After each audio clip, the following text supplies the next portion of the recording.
Hi, I'm Ray and welcome to TinyTableGames. Thank you very much for clicking on the video. Please like and subscribe if you haven't already and help my little channel grow. And today we are continuing with our Freelancers campaign. This will be the third installment in the March Up the Mountain to Fight the Dragon, not counting the setup and whatnot. But in any case, we'd come to a crossroads. We'd met Jeremy, who gave us the key or the combination to the dragon's safe. And it's time to choose whether we go up the mountain to the left or up the mountain to the right. So without further ado, let's get into this. So as you can see right now, we're doing pretty good overall. We got 1 stress on the mouse thief, or 1 wound on the mouse thief and 1 stress on the elf ranger. And you're like, well, what's the difference? Well, they count the same pretty much because you got those 3 spots to put things. And so 1 token per, so you can be stress, and wound, whatever. We still got the reroll here, reroll on the warrior, and a reroll for the mouse thief, and mouser thief, I always say it that way. Let's see, we got some bonus cards and whatnot. I don't know if the light ray from the story deck, I don't know. Well, we'll have to see. Maybe that might be worth doing at a camp situation, because that light ray sounds pretty cool. Might be a multi-use item. And a ranged weapon at that. All right. But where we're at is deciding where to head. Where do we go from here? We can either head to a threat assessment, a crossroads, and then maybe to a camp, which is probably a good idea.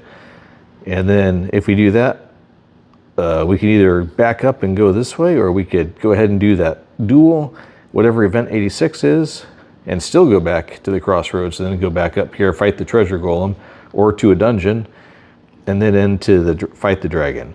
If we do this route, we're either going to take event 86 to the crossroads, to the, what's that, trading post before heading in, so we can, do a final boost. In any case, we're going to hit the trading post, I think. We're not going to take the dungeon route. That didn't work out well for us last time. So what I'm thinking at this point is get through this, which is just either raises the threat or it doesn't. And then the crossroads, whatever happens there. And then do the camp, the duel, this event, back to the crossroads, up to the treasure golem, another crossroads, there and out. So what? 1, 2, 3, 4, 5, 6, 7, 8. So like 8, 9 stops to the end of the campaign, as far as I know.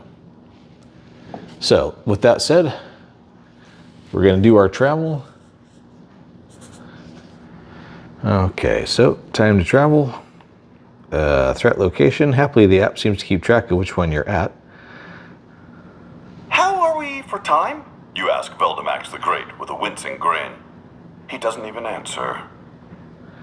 Roll a 20-sided die. Any player may gain stress to add 1 to the reroll to reroll the dice.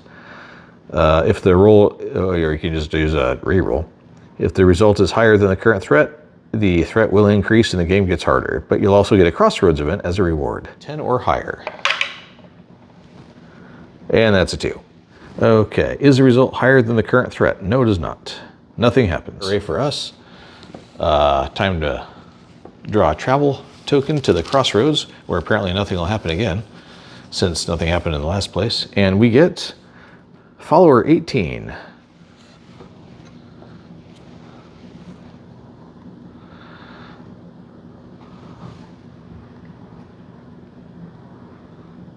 Does any player have the follower? Yes, we do. Flora comes to you excitedly. I found some bee pollen over there. That and some blue mold can be mixed together to prevent infections. Do we have blue mold? You ask. Yeah, She says. it's on pretty much all of Cookie's food supplies. Should I save it? The potency won't last long. Let's see, gain a supply. Choose a player to heal up to 3 hit points. And take her token out of the time bag. And nobody's got more than 1 damage at this point. So that's what we're going to do. So we're going to do 1 supply and toss it into the time bag. Such a hard time not humming the Doctor Who theme. All right, done. And here we are at the crossroads.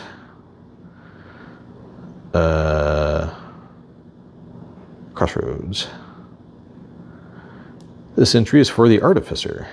The party encounters an unhappy imp. struggling to push a wheelbarrow along. Whatever are you doing with that wheelbarrow? You ask. He shrugs. I came through this way with family a year ago. Found a small site with lots of great old ancient artifacts. I figured I'd come back and collect it later. But it turns out it's less valuable than I thought. Most of it's just scrap. I doubt I'll make much off this at all. You quickly eyeball the contents of the wheelbarrow and clear your throat. It may not be much, but you have some good stuff in there. Mind if I try to make something of it? The imp looks you over and easily identifies you as a tech head. Sure, He says with a shrug. I'd appreciate the help. What do you start with? A small motor and a battery to power it, a crank handle attached to some gears, or a flip switch with a battery and wires? Well, I think the motor and battery.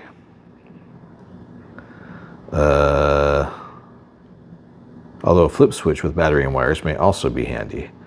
Tough call. We'll try the switch with the batteries. Yeah, that's the ticket. What's next?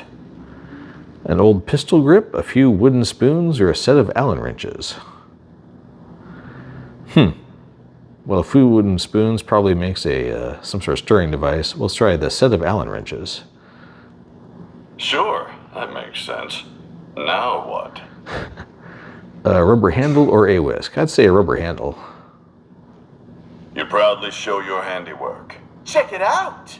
you say. You grip the rubber handle, flip the switch, and... The Allen wrenches spin about in a whirl. Noodle twirler! What do you think? The imp's eyes light up. You made something out of nothing. Impressive, stranger. I can make a coin or two off this for sure. Many thanks. Gain the title of Junkyard Genius and +2 gold.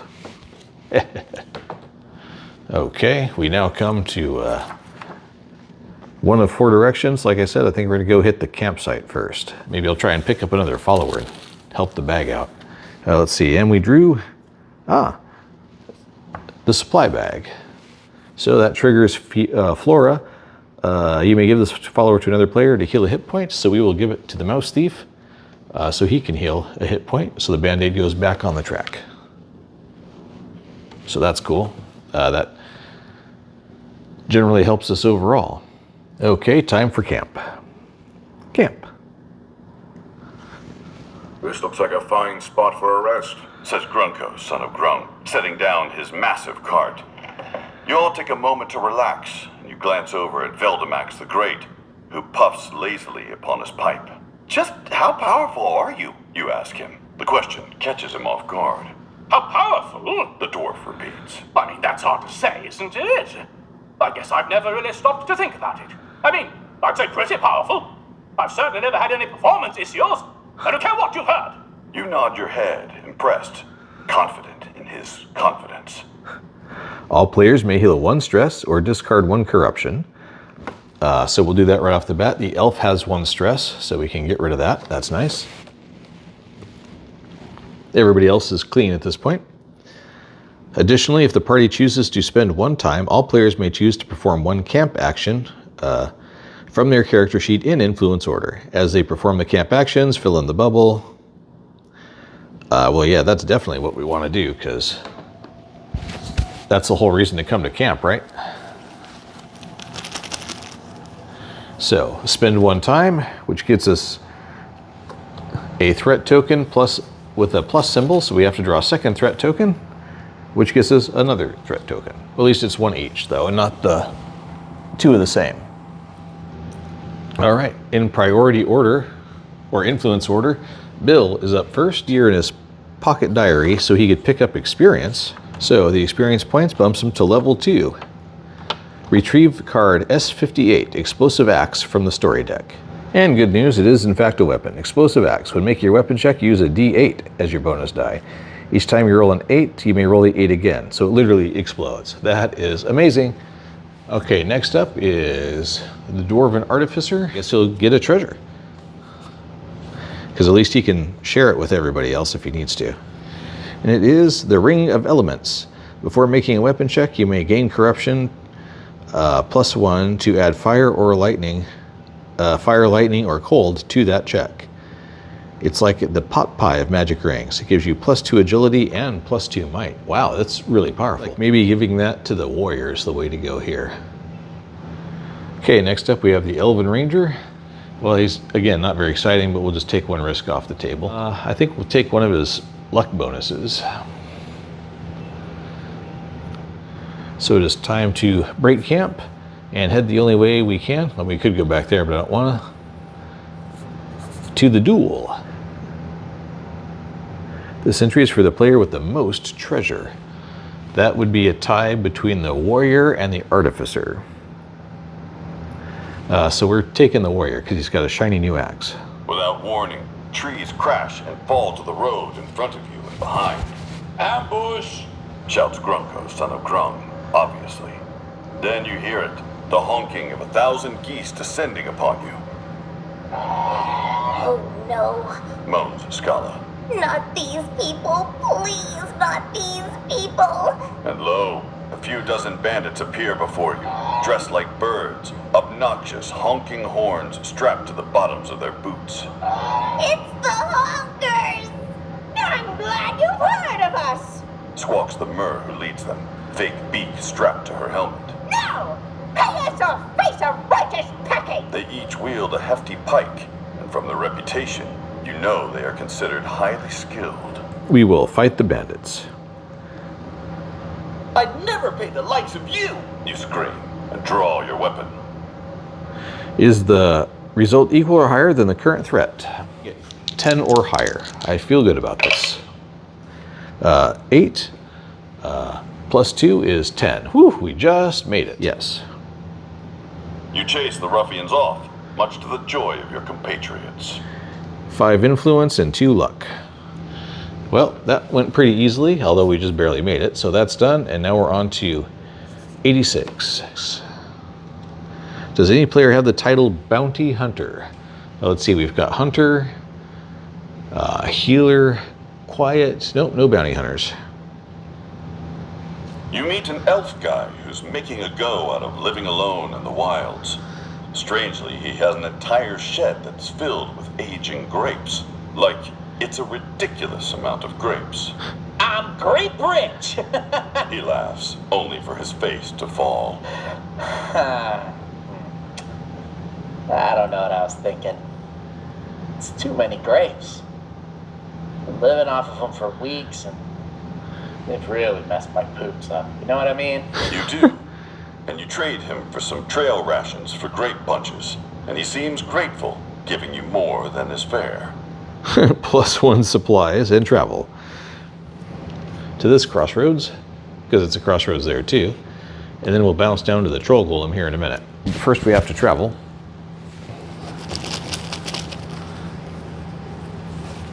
And it's a threat. Plus, with a plus symbol, so we gotta draw a second one. And it's a bag.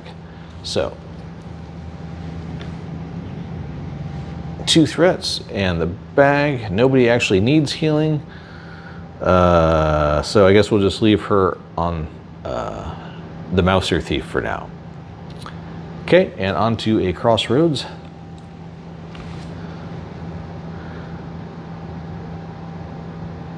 You discover an old safe, partially submerged in the ground. How did such a thing get there? Did it fall from a passing cart? Was it dropped by an ogre rambling through? Who can say? All you know is it's begging to be cracked and looted. But these sorts of locks can be tricky. Make a smarts check, basically with the +2. And we got a 7, so I'm gonna burn a reroll this time, because it's a thing for the thief and it's a safe, so I mean, come on. 14, that's more like it. Yes. Boom! You begin laughing to yourself as you hear the final tumbler fall into place. You grab the handle and turn it, swinging the heavy metal door open. How much luck do you have? Uh-oh, I guess I should have somebody else roll that one. Oh, well, too late now. 0 to 2. You giggle maniacally when you spy something especially valuable inside the safe. Boom! You whisper, which again does not make you sound cool. Gain the title Safecracker. Gain a treasure and 2 gold. Hey, our first armor. We get 2 treasures. We got a blaze torch and a bearskin cloak. A weapon check. Use a d6 as your bonus die. I'm not convinced of that. I think we'll go with just keep the regular. We're just gonna trash the blaze torch, but the armor, get 1 corruption, but you gain a luck when you gain a might. Well, what the heck? We'll give it to the thief. And corruption tokens block you from using any bonus dice, but only for 1 action. And then after that, you discard it. So it's a one-time deal. So we're heading down to the treasure golem, but first we have to travel.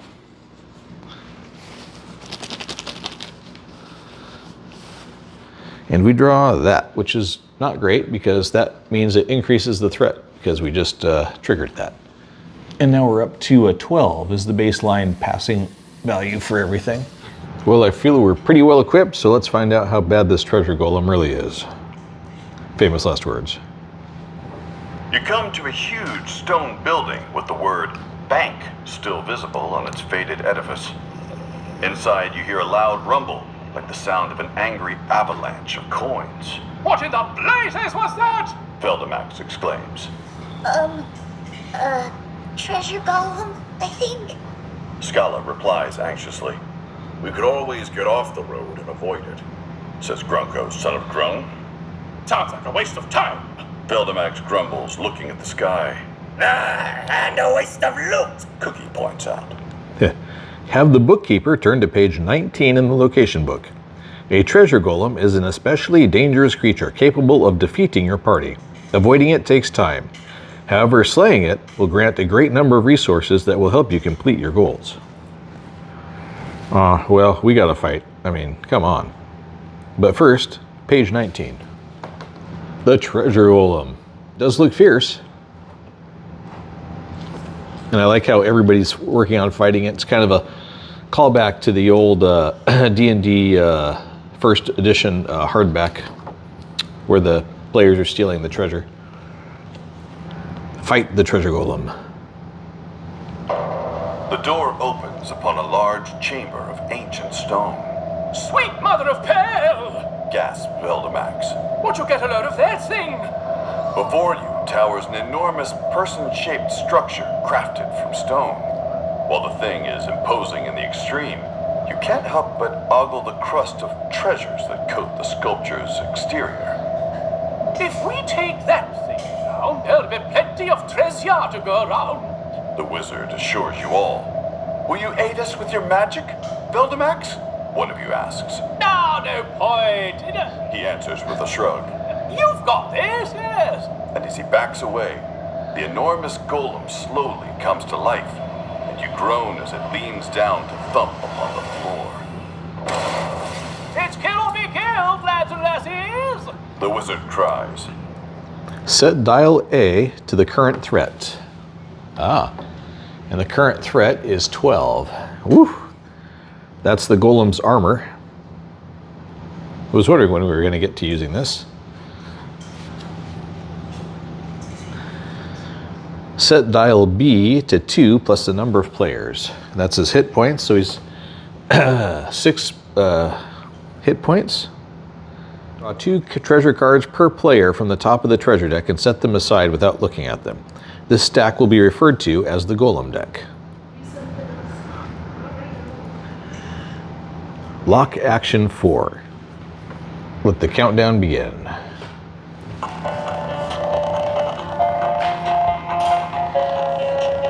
We need somebody to distract the golem. That's going to be the mouser. Attack the golem. That's definitely going to be the artificer. And Bill. Snatch and grab. That's agility. We'll have this guy read the runes because he's got a bonus in smarts. There, that didn't take long.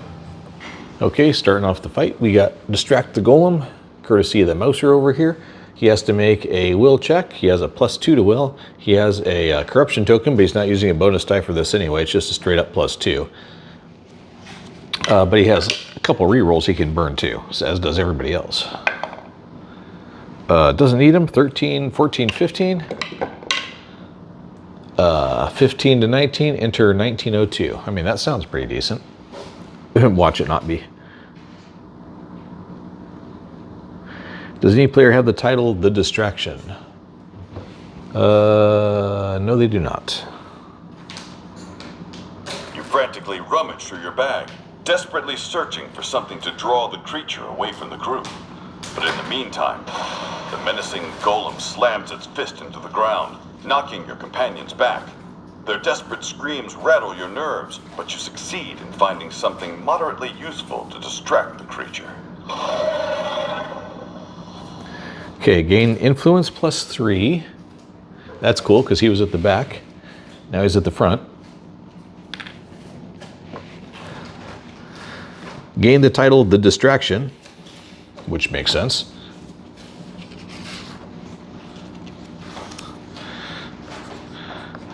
The Distraction. He's got 3 titles now. Let's see, remove the lock from action 4. Move the player with the lowest influence on action 3 to action 4. Oh man, that'd be him. So the Artificer gets moved to action 4.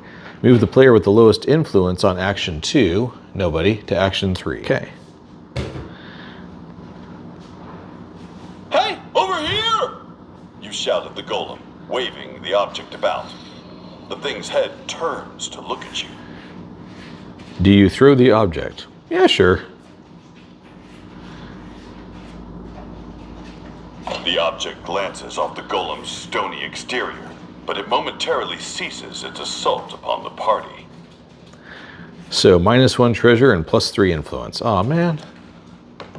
We've got attack the golem. It used to be both of them, now it's just the one. Make a weapon check. +10 to the result if it's flaming. Oh, that's cool. And it is in fact flaming. So that more than exceeds it, because that's a 28 now, so that's more than 12. So let's see. The result is equal to or higher than dial A, so dial B -2, so he's down to 4 hit points. Endure corruption. Take a wound and then choose one of the following. Oh man. Lose a follower, lose 2 treasure, lose a bunch of influence, or pick up 2 corruption. And lastly, we got read the runes. Smarts +1, make a smarts check. And he has a +2 to smarts. And he gets 8. So we're gonna burn a reroll. Thank you, Bill. Because that's just terrible. Oh, good grief. Even worse. 9. All right. Elf, you're burning your other reroll. Thank you. 23. Wow. Enter 1909. Okay, this is expensive. Hopefully it was worthwhile. You notice the elaborate carvings on the golem's body and wonder if they might offer some clue. You read them aloud, and as you do, the construct begins to vibrate. Metal shakes and resonates, and the stone walls crack. You feel proud, but the words themselves somehow make your teeth itch. So pick up 1 corruption, and then dial A gets -3, dial B gets -2, and lock action 7. Wow.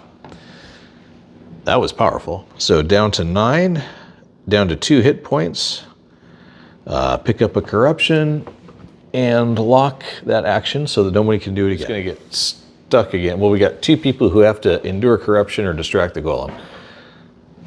So we will put the Mouser once again distracting the golem. We'll put the Ranger on enduring the corruption, because that's mandatory too, and we'll put the other 2 on attacking the golem in the hopes that one of them can actually land a blow. Okay, we got to start off with distracting the golem again, courtesy of the Mouser. He's got to make his will check. He has a corruption, so he can't use any bonus still, but he doesn't have a bonus to use on it outside of his +2. So it's a straight D20 with a extra +1, so it's will +3. That's an 18. Does any player have this title? Yes. It takes more time and effort than you would have wished, but you eventually figure out the best way to draw the beast away, and your companions are safer for it. Let's see, influence +6, spend 1 time and lock the action. And we get a threat. Of course we get a threat. Both gonna get their chance to hit. And we're because the armor's lower, so we only need a 9 anyway. Oops, where'd that go?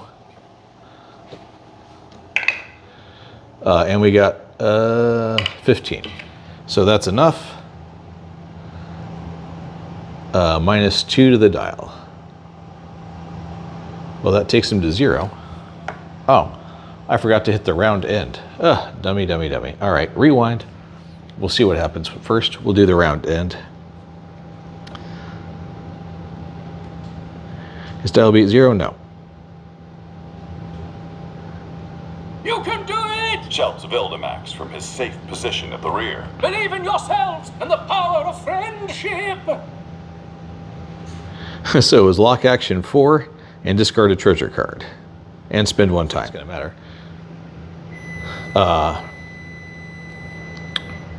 And now, we're back to it dropped him to 0. Oh yeah, we gotta discard one of the treasure cards. So -1 treasure. Not even gonna look.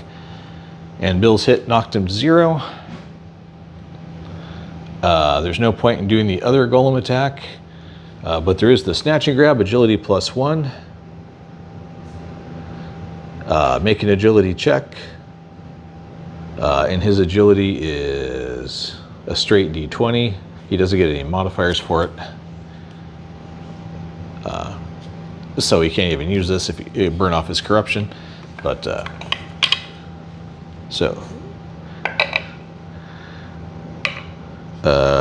and that is a 7. Aye, that's probably bad. Well, snatching and grabbing, gotta try it. So that is 1906. You time the golem's movements, and when it bends down to slam the party, you leap up. Everyone cheers as you hastily scale the construct and pluck something great from its facade. But their cheers quickly turn to groans when you are unceremoniously flicked from the golem's body and sent flying. The golem collects the treasure you dropped and returns it to its body. +1 wound, +1 corruption. Well, that's quite the finish. So take a wound and another corruption.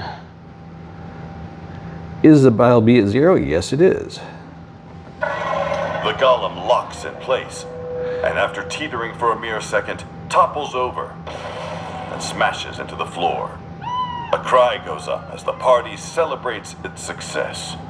Great work, everyone! Cheers, Veldemax. Now the only thing that awaits us is a far more terrifying dragon! The celebration halts as everyone glowers at the unhelpful dwarf. Come on! He insists, waving everyone toward the newly opened exit. Players divide all the treasure cards remaining and gain 1 gold each. Nice. The bookkeeper may close the location and travel. The elf gets a gold, which puts a pouch into the bag. The mouser gets another gold, which gives him an experience point, which bumps him to level 2.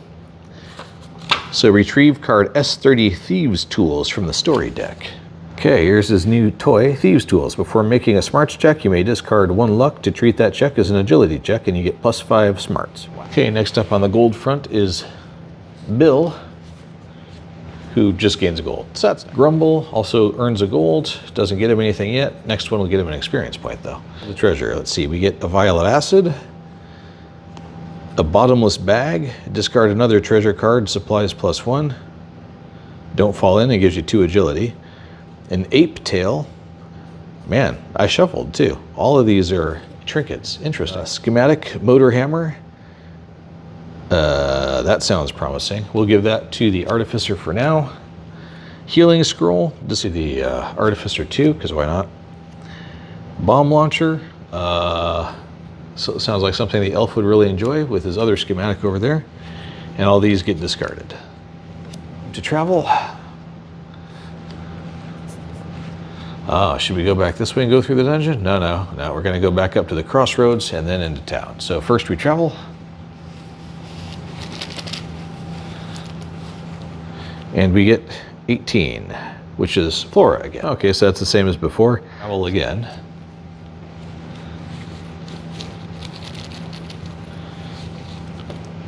And it's a bag. And now it's time to move on to the trading post. You find a ruined building bearing the sign Barney's Chuckle Factory. Inside, it looks like some kind of tacky nightclub, only it has been repurposed as a trading post. While you're on this entry, players may freely give and or trade treasure between one another. In influence order, players may choose to discard a treasure to draw 2. Oh wow. Discard 1 to gain an experience, or gain a gold. Dwarven Artificer is definitely taking the gold because that gives him an experience point.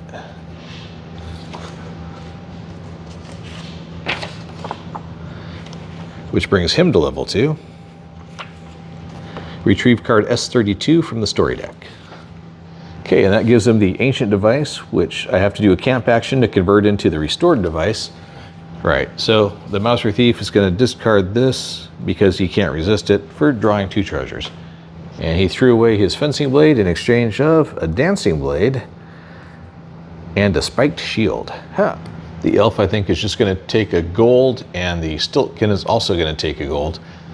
Okay, that's that. It's now time to travel up to the conclusion, I assume, of this adventure. But first, we got to do the travel bag. Or the time bag, as they say, which is just a bag. And here we go. The dragon. Ahead towers an ancient structure of concrete, its many levels open to the air. A simple door of metal grants you access. Veldemax checks his pocket watch as you enter the dragon's lair. We truly flirt with failure's cruel embrace. The end of the solstice is nigh. Hurry, hurry, with all your might. Beyond the metal entrance door lies concrete steps that wind upward. The lizard sits at the peak. At every level is another door with a small window, out of which you see rusted automobiles parked side by side, angling upwards and upwards among many pillars decorated with ancient numbers and letters. The player with the lowest influence must make a might check. Oh, wow. We will be burning a reroll. Thanks, Bill.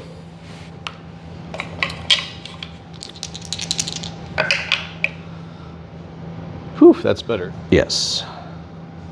Everyone is impressed with your hustle as you march onward and upward at a relentless pace. Oh, look at that one. Veldemax says, straining to breathe. There's an adventurer who must really hate dragons. Just be ready to blast the thing when we get up there, old dwarf. You shout back. Busy climbing, he does not reply. So +4 influence and +1 luck. We have arrived. Oh, have the bookkeeper turn to page 49 in the location book. Behold its magnificence. After minutes of muscle and lung-straining labor, you reach the top. Almost there. Veldemax gasps. Just beyond this final door. It opens upon a vast concrete plateau, and there lurks the dragon, old beyond measure, as large as a small castle. She snarls in anger and throws back her head, roaring like some god of old. Who are you to invade my lair? She thunders. I am Cassandra, Scourge of... She sniffs at the air. Wait a minute.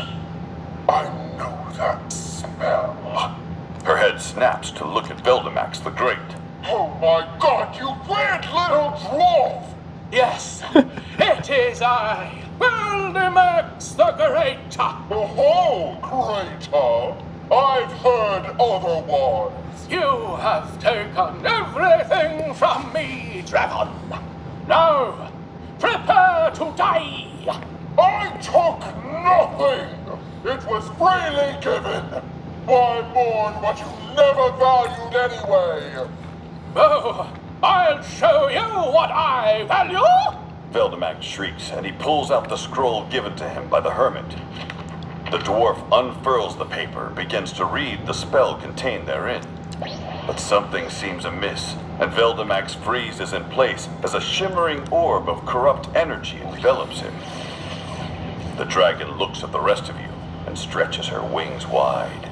Flee or die. Dial A to equal to the current threat. Set dial B to 3 plus the number of players, so 7 armor, so it's a little bit tougher than the golem. And dial C is Veldamax's magic shell to 2. This is the final page of the adventure. For this page, players may study the page in detail before the round begins. When they're ready, begin the round in the location book. Bill is going to dodge some flames. The Mouser's going to trap the wings. Lazarus, wake up the wizard. We'll do this. Okay, starting with trap the wings. Smarts +1, make a smarts check. That is like 25. You dig through your bag, looking for ropes or chains or anything that might hinder the dragon's movements. The only thing you find is a tangle of old charger cables and obsolete connectors for devices you don't own anymore. However, after a beat, an idea forms in your head, and you call over Grunko, son of Grung. The two of you manage to use the tangle to form a net and trap the dragon's wings. Fools! All you've done is enrage me! The dragon roars. Free me, and I may yet spare you! Are you kidding me? I just sorted my bag out! You chuckle. Nothing can stop me now. Dial A goes down to -3. So we lowered the armor down to a 9. That's helpful. And we did that before we got to the part where we attack, so that's nice. Gain the title Grounder of Drakes. Ooh, that's cool. Next up we got Dodge Flames. Plus a D4, +4. A1. Right, so he'll be using his reroll. That is a 10, 14, 15 total. Players on actions 5 and 6 gain 1 wound. And now we got Wake Up the Wizard, which is 4905. You'll need Veldamax's powerful magics if you want to stand a chance. Veldamax! You scream. Finish the spell, you old fool! But the wizard is frozen within the shell of corruption, though you can see his terrified eyes staring back at you. If you want him free, you'll have to do it yourself. Shout a whole bunch, dispel the magic bubble. Yeah, sure, we'll try that. Does any player have the title Unhelpful? No. Your knowledge applies more to mechanical things than magic, but in your desperation, you decide to take the risk and try to break the spell. Spell be gone! You order the magic shell, but it declines to cooperate. Spell no more! You instruct, arms thrown wide. Nothing happens. You decide to take a more forceful approach. End spell! You bellow and slam your palm into its crackling surface. But the only thing you succeed in is bolts of corruption blasting out of your eye holes. It's not working! You call to the others. But we have to free Veldamax if we want that spell! Okay. Smarts +1. Gain the title The Unhelpful. That is hilarious. Attack head on. Make a weapon check. So it's a D20 plus a D6 +2. It's not a cold weapon, so he doesn't get that bonus, but still. That's 11, 12, 13. Which is just enough, actually. Equal to or higher than the dial. Dial B2 goes down 2, so that's down to 5. Is the dial B at 0? No. Roll a 20-sided die as result equal or higher than the current threat. It is a 10. No. You tarried too long to arrive at this place. The solstice draws to a sputtering end. Oh, man. The dragon's power increases with every passing second. Dial B gets +1 again. So it's up to 6 hit points. Roll a 6-sided die and enter the number rolled.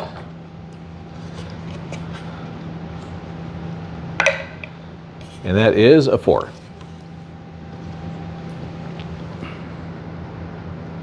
Does any player have the title Grounder of Drakes? Yes. dragon struggles against her bindings, trying to free her wings, but to no avail. You always knew those old charging cords would come in handy. All players gain 1 luck and begin a new round. So this time we're going to put the Stiltkin in the attacking head-on, and he's the best at doing the dodging at the moment with a +3 plus his bonus. So we're going to keep him on dodge flames. Here on attacking head-on, this idiot will try to wake up the wizard again because he's already got all the corruption you could ask for. Sir will try to flank the dragon because that seems interesting. Or maybe spot a weakness? All right. We'll have this guy try to spot a weakness because he has a bonus in that, although he can't use it, but at least he'll get rid of one of his corruption. And we'll have this guy, what the heck, he'll attack head on. All right, now I'll wake up the wizard just because it seems funny. And it's a 6. So 1 to 19. Dial A goes down 1, so he's down to 8 armor, or she is down to 8 armor, but we have to spend 1 time. And in this case, it is a threat. And it's a threat with a +1, so we gotta draw another one. And it's the other threat, so okay. At least we reduced the armor by 1 and nobody got hurt in the process. Now on to dodge flames. And that is a 8 plus 5, so 13. Yeesh. So we're gonna have to burn a reroll again because bro can't do it on the first try no matter what. That's better. That's a 21. Move your standee to action 6. That's what we wanted. And now the Mouser is going to attempt to wake up the wizard. You'll need Veldemax's powerful magics if you want to stand a chance. Veldemax! You scream. Finish the spell, you old fool! But the wizard is frozen within the shell of corruption, though you can see his terrified eyes staring back at you. If you want him free, you'll have to do it yourself. I'll try, I don't know.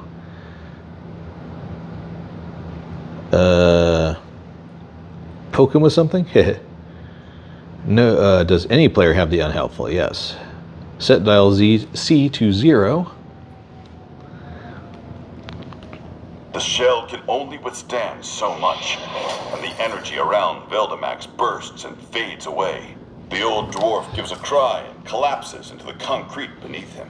I just wasn't strong enough to read the spell, he moans.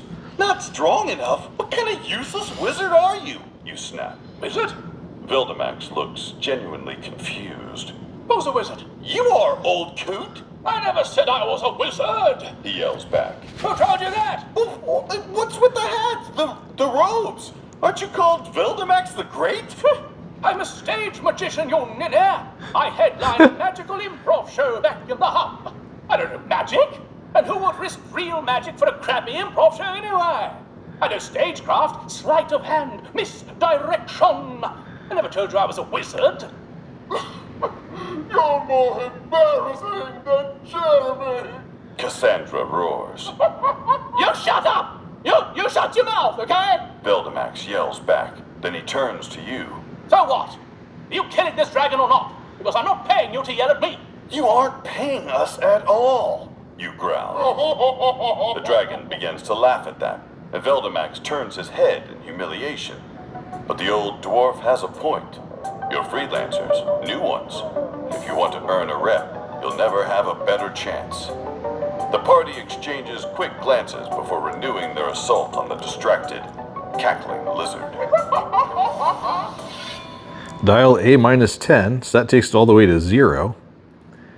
And dial B -2, so that takes it down to 4. And lock action 5. Wow.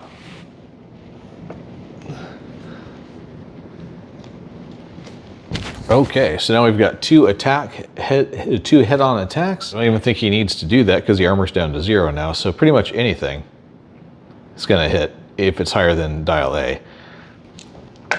So sure enough, that does it. So -2 hit points, and he's done. And then no matter what the Dwarven Artificer rolls, since the armor is so low, he's gonna hit and drop it down to 0-2, and that's everybody. A trailing groan rushes from the dying dragon's throat. She staggers backwards. The majestic beast attempts to fly away, but it is too late. With a final burst of strength, she brings herself to the edge of the structure, topples over the side. You each react in your own way, some panting with exhaustion, others crowing in jubilation. That's when you notice Veldemax has fallen, the left flank of his robes soaked with blood. Even doing nothing, he still managed to get himself hurt. You gather around the old dwarf, and it is evident his time on this world draws to a close. Did it? He gasps. The world shall no longer suffer from the depredations of dragons. No longer shall their kind steal what is not theirs. What was this dragon to you anyway? One of you asks. How did you know her? What made her so evil? Veldemax pulls his long-stemmed pipe from his lips one last time and points at the ledge where the dragon fell. That dragon. He gasps. A moment passes. A cool breeze washes over you. That dragon kissed my wife.